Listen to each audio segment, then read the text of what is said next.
Have you ever felt like you're playing a part, but it's not really you? Like you're following a script someone else wrote for you years ago, maybe before you could even speak.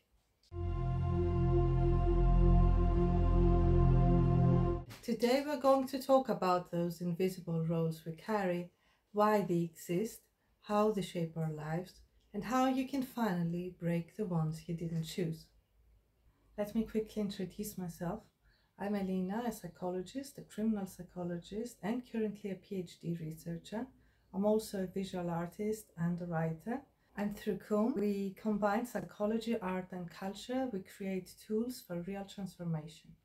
In psychology and sociology, a role is a set of behaviors, attitudes, and responsibilities that society expects from you based on the labels you've been given. Daughter, son, leader, artist, caretaker, troublemaker, achiever. Sociologist Irving Goffman famously described life as a stage. We are all actors and we perform roles in different contexts, at home, at work, with friends.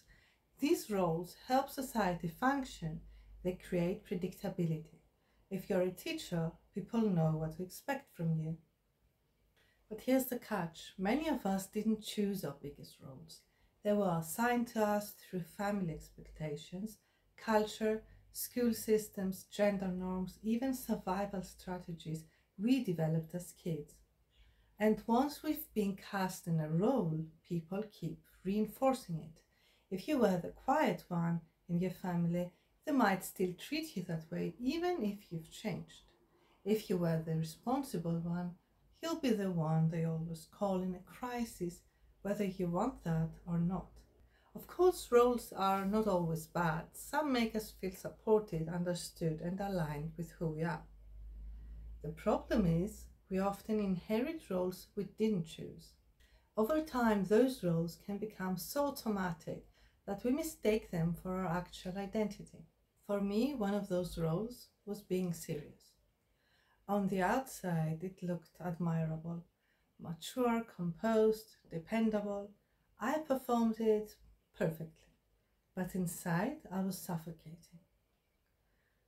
I remember sitting in situations where all I wanted was to break free, to say something completely ridiculous, to walk out, to disrupt the script in some wild way because I needed to breathe.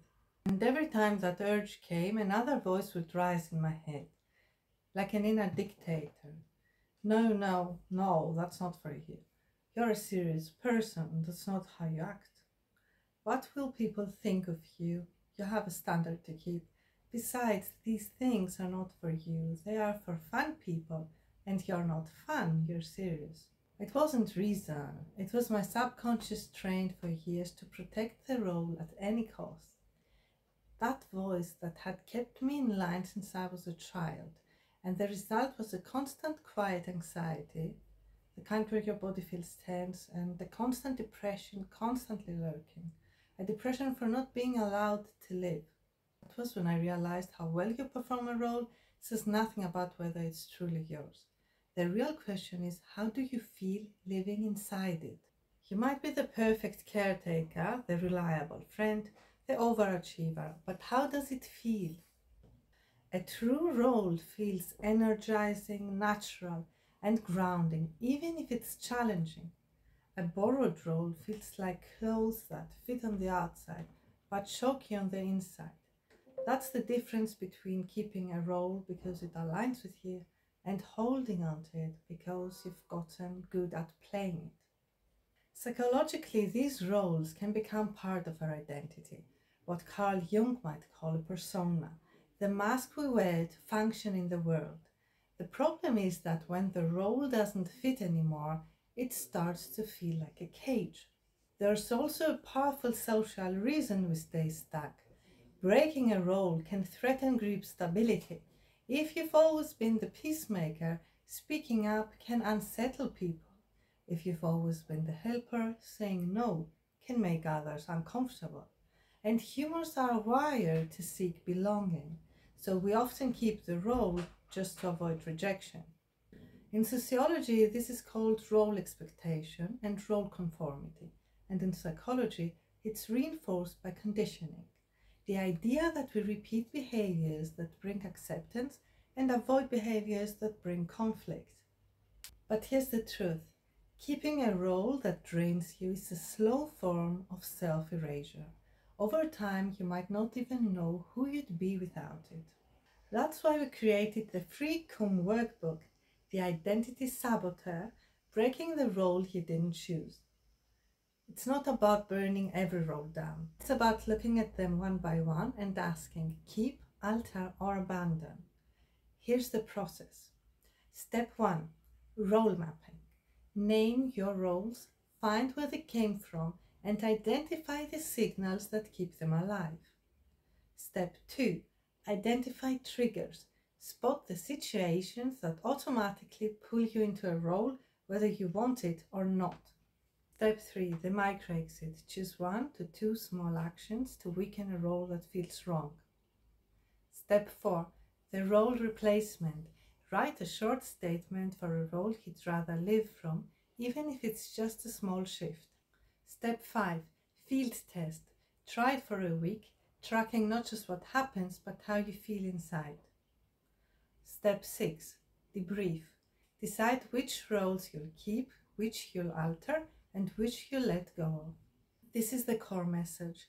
Your feelings are the compass. Performance can be learned, but alignment can't be faked.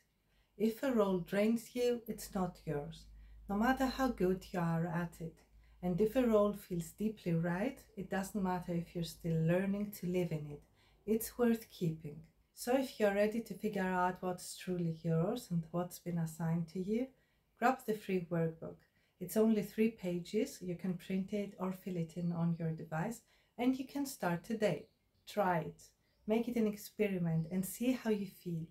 You might keep some roles, you might reshape others, and you might finally let go of the ones that have been choking you for years. I'll put the link below. Let me know in the comments what you discover. And if you feel like sharing, I'd love to hear which roles you're keeping, changing, or walking away from completely. All right, go cause a little trouble in the best way possible.